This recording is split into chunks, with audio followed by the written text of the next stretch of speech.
ஓம் சாய்ராம். சாய் குடும்பத்தினர் அனைவருக்கும் என்னோட அன்பான வணக்கங்கள். லாஸ்ட் வீடியோவில் அன்னை ராதாகிருஷ்ணா அம்மாவை பற்றி ஒரு ஸ்மால் ஓவர்வியூவான வீடியோ கொடுத்துருப்பேன்.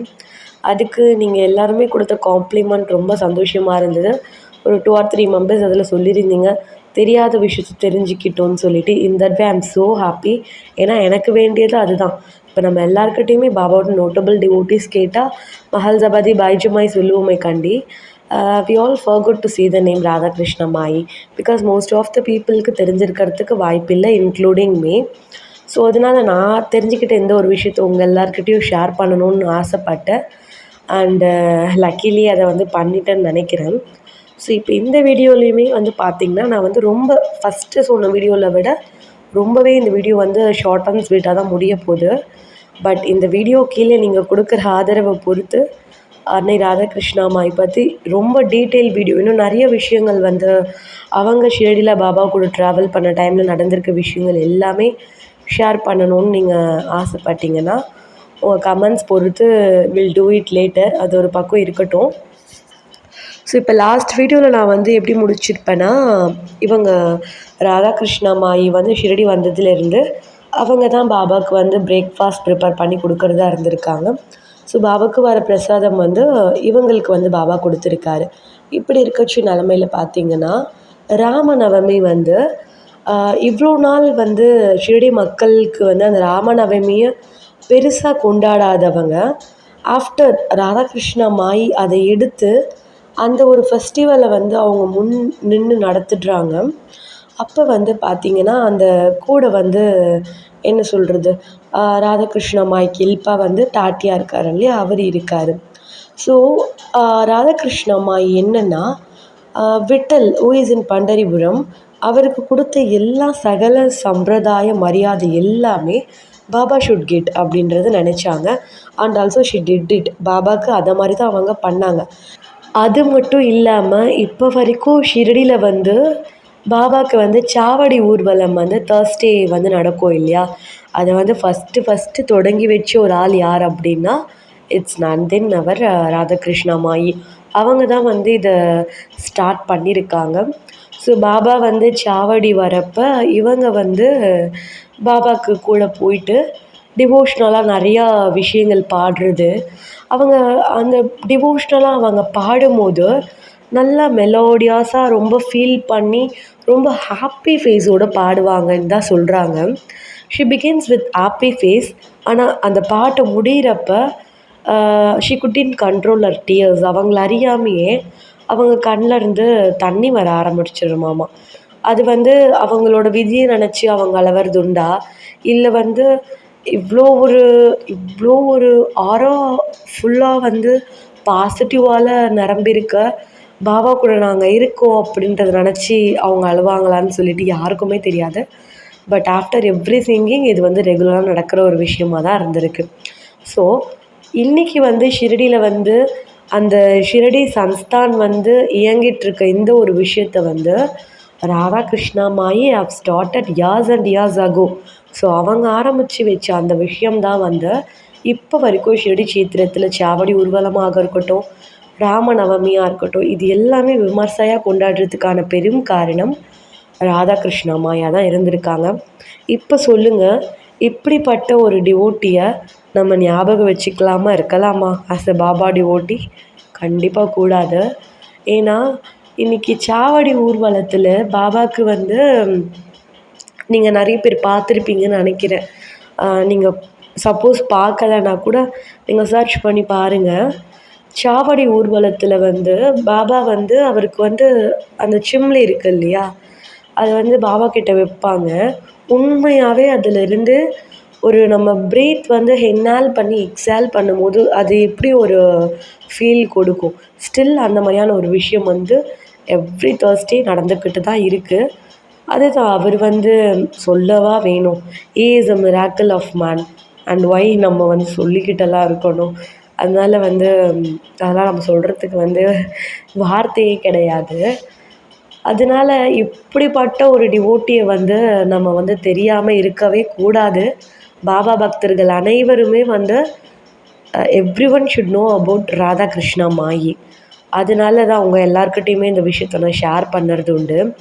அது மட்டும் இல்லாமல் இதை பற்றி டீட்டெயில் வீடியோ உங்களுக்கு வேணுமா, இன்னும் இதை பற்றி எலாபரேட்டாக நம்ம போடலாமான்னு சொல்லிட்டு மறக்காமல் இந்த வீடியோ பார்த்து முடிக்கும்போது கமெண்ட் செக்ஷனில் நீங்கள் வந்து எல்லாருமே சொல்லுங்கள். இன்னொன்று என்னென்னா, நான் இப்போ நான் அந்த வீடியோ பேசிகிட்ருக்கப்போ சாட்டர்டே லைக் தேர்ஸ்டே முந்தா நேற்று வந்து நான் விடியற் காலையில் பாபாவுக்கு தேர்ஸ்டே பூஜை பண்ணி போட்டிருப்பேன் ஷார்ட்ஸில். நான் கூட சொல்லியிருப்பேன் பாருங்கள், காலையிலேயே மனுஷன் வந்து அடுத்து மிராக்கிள்ஸ் வந்து 3 பண்ணிட்டாருன்னு சொல்லிட்டு. அது என்னென்னு நான் டீட்டெயிலாக சொல்கிறேன் பாருங்கள்.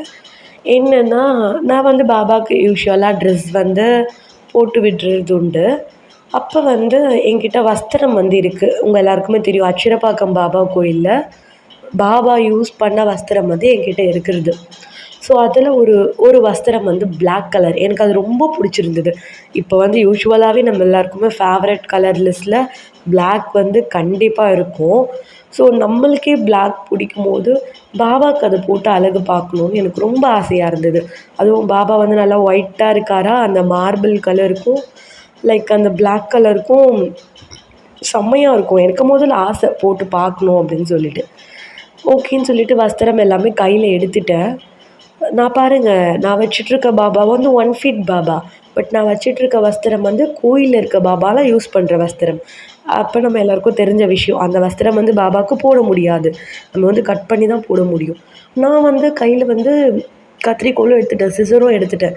ஆஃப்டர் தட் தான் எனக்கு வந்து யோசனை வருது, என்ன பண்ணுறோம் நம்ம வந்து சிசர் வந்து எடுத்து கட் பண்ணுறதுக்கு எடுத்துருக்கோம். இது வந்து பாபா வந்து அவர் உடம்போடு போட்டிருந்த வஸ்திரம் இது போய் நம்ம கட் பண்ண நினைக்கிறோமே. பரவாயில்ல, நம்மளோட ஆசைக்காக நம்ம இந்த மாதிரி பண்ணுறது தப்பு. வேணும்னா பாபாவோட சைஸ்க்கு ஏற்றாப்புல நம்ம பிளாக் கலரில் வாங்கிக்கலாம் அப்படி சொல்லிட்டு நான் வச்சுட்டேங்க அதை. நான் அதோட விட்டுட்டேன். அதுக்கடுத்து சரி அதை எடுத்து ஓரமாக வச்சிடலான்னு சொல்லிட்டு சும்மா அதை பிரித்து இப்படி உதறிட்டு அதே இடத்துல வைக்கலான்னு வைக்கிறேன். பார்த்தா அதில் ஒரு சைட் மட்டும் டேமேஜ் ஆன மாதிரி இருக்குது. அந்த வஸ்திரத்தில் ஆல்ரெடி டேமேஜ் ஆன மாதிரி இருக்குது. தட் மீன்ஸ் கொஞ்சம் டியர் அப் ஆகிருக்கு ஆல்ரெடி. அப்போ தான் எனக்கு அப்போ கூட டக்குன்னு தோணல. பார்த்தோன்னே எனக்கு கஷ்டமாக இருந்தது, என்னடா இது ஆல்ரெடி இந்த ஒரு இடத்துல கிழிஞ்சிருக்கு அப்படின்னு. Then later I come to note, அங்கே பாபாவை கொண்டு வந்து வச்சுட்டேன். அவர் பக்கத்தில் தான் அது எல்லாமே நடந்துருக்கிறது. ஓஹோ! நான் வந்து ஆசைப்பட்டேன். பட் இதை போய் நம்ம எப்படி கட் பண்ணுறது? ஏன்னா பாபா போட்டிருந்த வஸ்திரம் நான் நினச்சேன் இல்லையா பாபா.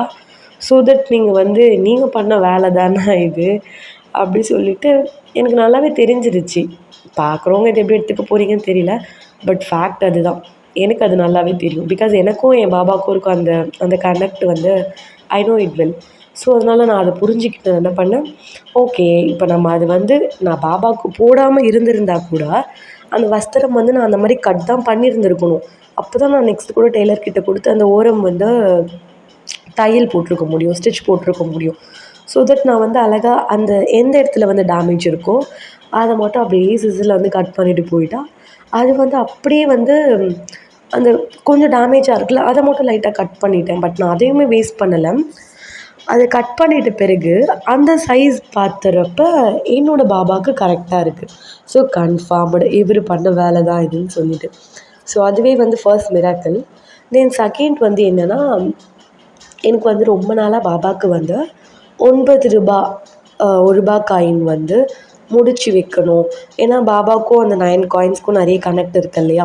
ஸோ அந்த பேசிஸில் நான் இருந்துகிட்டு இருந்தேன். இன்னொரு பக்கம் வந்து 11 அதாவது ₹11 ₹10 அதுக்கடுத்து ₹1 காயின் வச்சு பாபாவுக்கு வைக்கணும். பிகாஸ் பாபா பிரின்சிபல் வந்து 11 பிரின்சிபல் இருக்குது. ஸோ அதனால் வந்து இதெல்லாம் வந்து பிலாங் பண்ணாதானான்னு கேட்டால் கிடையாது. என்னோடய விஷ், என்னோடய ஆசை, என்னோடய சாட்டிஸ்ஃபேக்ஷனுக்காக நான் பண்ணிக்கிறது. ஓகேங்களா.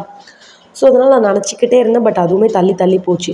ஸோ வி ஷுடன்ட் லிவ், இன்றைக்கி இதை பண்ணியே ஆகணும்னு சொல்லிவிட்டு நானும் வந்து அந்த ₹9 காயின் என்கிட்ட கண்டிப்பாக கிடையாது. ₹1 சொல்லிவிட்டு ₹9 காயின்ஸாக என்கிட்ட இல்லை. அதனால் என்ன பண்ண, நம்ம வந்து ₹11 வச்சிடலாம். ₹10 இருக்குது. ஆனால் அந்த ₹1 அதுதான் சொல்லுவாங்கள்ல, எப்போயும் ₹1 அப்படின்னு நம்ம வந்து நினச்சிடக்கூடாது. அந்த ₹1 வந்து நம்மளை ஒரு சில சமயம் தேட வைக்கும். நானும் வீடு ஃபுல்லாக தேடுறேங்க, எனக்கு கிடைச்ச பாடு கிடையவே கிடையாது. அப்புறம் நான் பாபா கிட்ட சொல்லிக்கிட்டே மிச்சம் அதை அப்படியே விட்டுட்டு மிச்சம் இருக்க வேலையெல்லாம் பார்க்குறேன்.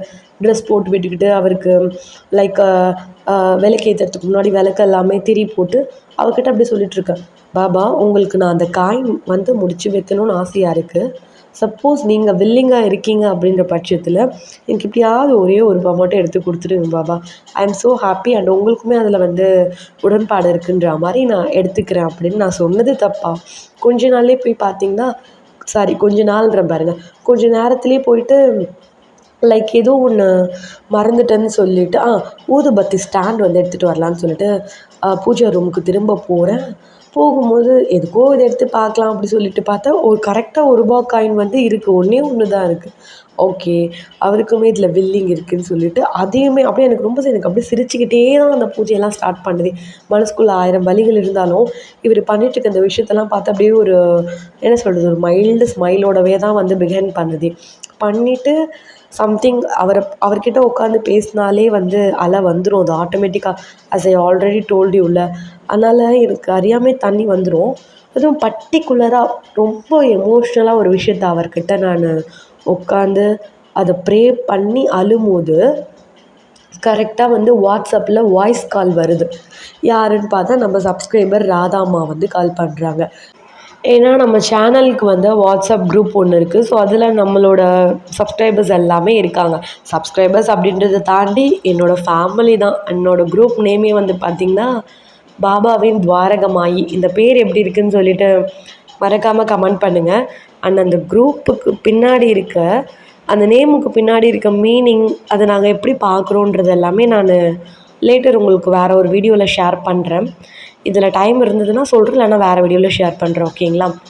ஸோ அதில் வந்து எழுந்தோடனே நம்ம நோட்ஸ் எதுனா போடுவோம் இல்லையா, அந்த மாதிரி அதுவும் தேர்ஸ்டே அப்படின்றதால ஒரு நோட்ஸ் போட்டிருக்கேன். அவங்க மேபி அதை பார்த்துட்டு நான் முழிச்சிட்ருக்கேன்னு சொல்லிட்டு கால் பண்ணியிருக்காங்க போல். என்ன அப்படின்னா அவங்க மயிலாப்பூர் பாபா கோயிலுக்கு கிளம்பிட்டுருக்காங்க. ஏர்லி மார்னிங்லாம் அங்கே ஆரத்தி போய் பார்க்கணுன்றதுக்காக கிளம்பிட்டுருக்காங்க. ஸோ கால் பண்ணி நான் போயிட்டுருக்கேம்மா அப்படின்னு சொல்லிட்டு சொன்னாங்க. எனக்கு அந்த ஒரு மொமெண்ட் வந்து கரெக்டாக ஒரு மெயினான ஒரு விஷயத்த நான் பாபா கிட்டே பேசிகிட்ருக்கேன். ஒரு நம்ம மனம் விட்டு அலறது சொல்லுவாங்கள்ல, அந்த டைமில் எனக்கு அந்த ரிங்டோன் வரும். அதுவும் என்னோடய ரிங்டோன் வந்து பார்த்திங்கன்னா ஷிரடிநாதனின் அந்த சாங் தான்.